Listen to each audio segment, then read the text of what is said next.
So let's talk about actually joining two parts together with a welder, and I'll be using the MIG welder for this example. And I have this piece here that's already previously been welded together from a couple pieces, and I'm going to say that I want to attach this section of square tubing as well to make kind of a corner like that.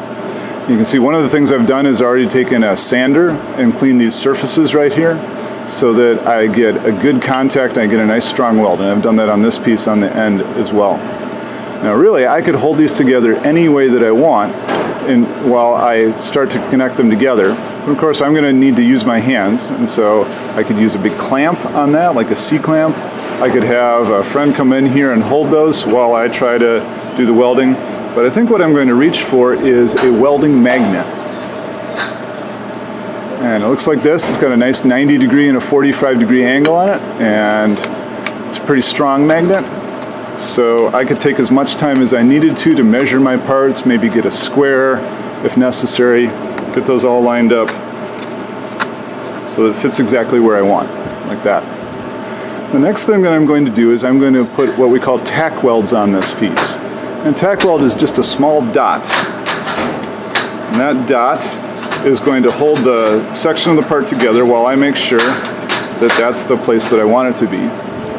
And so you'll see me put a couple tack welds in the corners here and here, and really I should probably put one or two on the back as well, but I think I might skip that for right now. And the tack weld is accomplished by holding the MIG welding gun in the same place for about 2 seconds. And I count 1/1000, 2. I'll leave a small, about the size of a green pea. So here we go on that, cover up.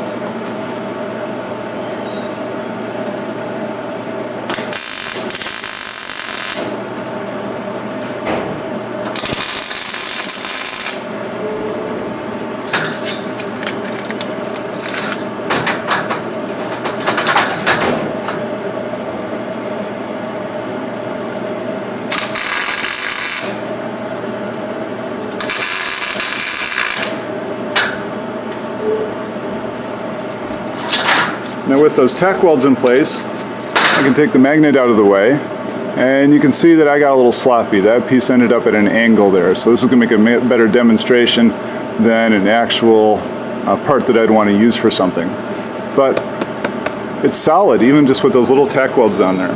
The tacks make it easier to fix too. So in this case, if I decide, that's really not going to work, that's too sloppy, I can grind in there, or maybe even take this in a vise and pry that off and try that over again.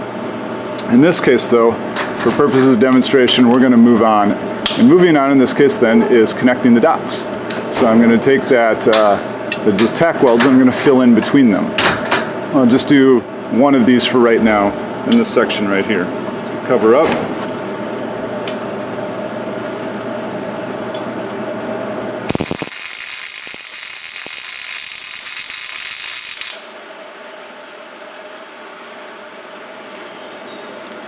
And we fill in that area to make a full weld there.